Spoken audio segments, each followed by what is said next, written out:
Thank you. In our incredible quest for authenticity of the various sites that Jesus was on and other prophets in the Bible, I think we have come here to one of the most authentic places that we have in Jerusalem.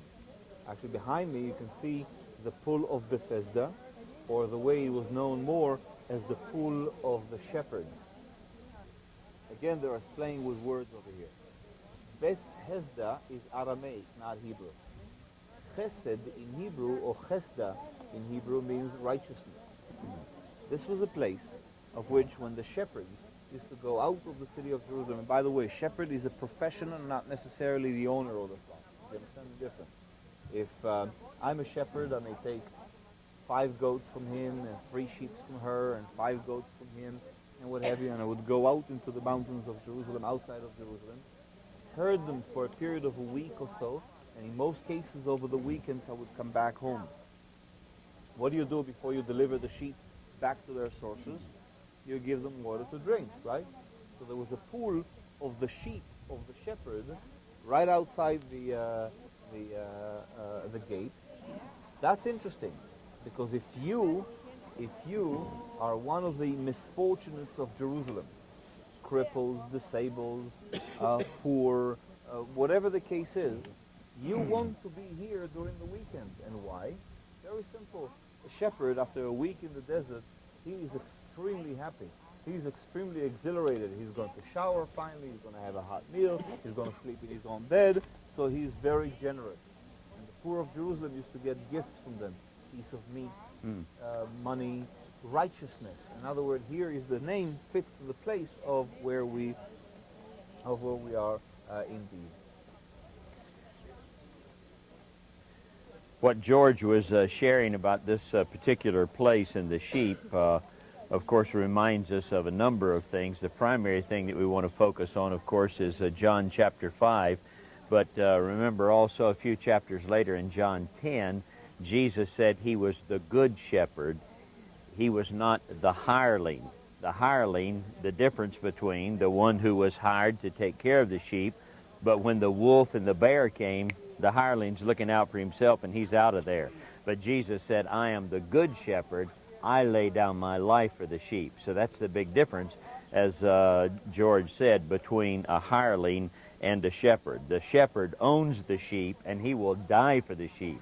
He'll put himself on the line. But the hireling is just a hired hand who is going to give it his best shot. But when it comes down to his life or the sheep, no way, I'm out of here. The sheep are on their own. The lamb chops are going to be up for tonight. But let's read in John chapter 5 this very wonderful story that we're all familiar with. Sometime later, Jesus went up to Jerusalem for a feast of the Jews. Now there is in Jerusalem near the sheep gate, and that's what we've been hearing about, a pool which in Aramaic is called Bethesda, and which is surrounded by 5 covered colonnades. Here a great number of disabled people used to lie, the blind, the lame, the paralyzed. One was there who had been an invalid for 38 years. When Jesus saw him lying there and learned that he had been in this condition for a long time, he asked, "Do you want to get well?" A couple of points I would just make quickly about this passage. Number one, we see a sovereignty in God's healing here. The Bible said, as some of the translations, there was a multitude of the lame, the blind, and so forth. And yet Jesus went in and healed one man and walked out. There were other times when the Bible said that there were multitudes that came to him and he healed them all. We don't fully understand that, do we? There's just a sovereignty in God's healing, why in some incidences his healing is more widespread. In other situations it is very specific and very selective. And that's an important principle for us to remember. Secondly, it's also important and interesting to note that this is the only time that Jesus ever asked a question like this. He asked the man, "Do you want to get well? Do you want to be made whole?" In no other situation in Scripture do we find him doing that. And of course, we could conjecture a lot of things, but perhaps the man had, after 38 years, gotten, and I as a counselor, I have counseled many people that we oftentimes refer to as hypochondriacs. They enjoy poor health. They don't want to get well. As one of my counselees that had been sick with an illness for a long time, when I challenged her from this passage, which I oftentimes do with people, she said, well, I really am afraid of getting well, of getting over my sickness, because I have known my sickness longer than anything else, and if I'm well, then that means I'm going to have to be responsible. I'm going to have to start carrying my own weight. I can't blame anybody anymore. And in America, we have become a generation that has turned victimization into a fine art. Now, certainly we don't want to project too much here, but the Lord, in His perfect discernment, somehow perceived that there was something in this man that He needed to focus in on. Do you really want to get well? Do you want to be made whole?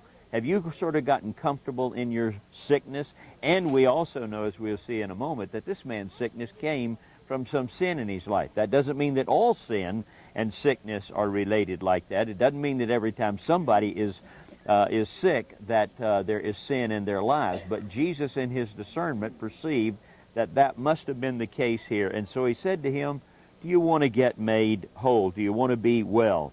Sir, the invalid replied, and notice how he sort of shirks responsibility. I have no one to help me into the pool when the water is stirred. While I am trying to get in, someone else goes down ahead of me. And I hear a version of that, and it's echoed down through the centuries. It's not my fault. It's not my responsibility. It's somebody else. If other people were more responsible, if somebody would put me in the water, then I would get well. And you see, that's sort of part of our human nature, is that we always want to sort of blame someone else for our condition. Then Jesus said to him, get up, pick up your mat, and walk. In other words, Jesus challenged him with the impossible. He told him, He commanded him to do something that he hadn't done for 38 years. And that lets us know that with God, all things are possible. At once the man was cured, he picked up his mat and walked. Now we got a problem. As we're going to see, he did this on a day that he wasn't supposed to do it. The day on which this took place was Shabbat, a Shabbat. And so the Jews said to the man who had been healed, it is the Sabbath. The law forbids you to carry your mat. But he replied, the man who made me well said to me, pick up your mat and walk. See, he didn't even know anything about Jesus, who this was, or anything else. But he was now healed. And of course, this man was not violating Torah, Tanakh. He was violating tradition that we have been talking about. So they asked him, who is this fellow who told you to pick it up and walk? The man who was healed had no idea who it was, for Jesus had slipped away into the crowd that was there. Later Jesus found him at the temple and said to him, see, you are well again. Stop sinning, or something worse may happen to you. The man went away and told the Jews that it was Jesus who had made him well.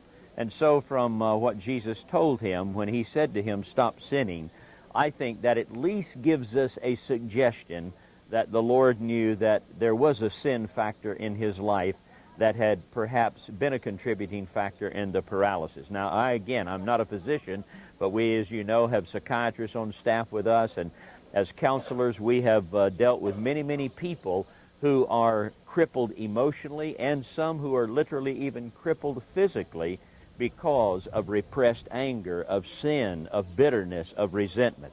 And so Jesus said, stop sinning, lest something worse happen to you. So a very, very significant place here at the Pool of Bethesda, where the Good Shepherd sought a very, very sick sheep and healed him and made him well. Okay?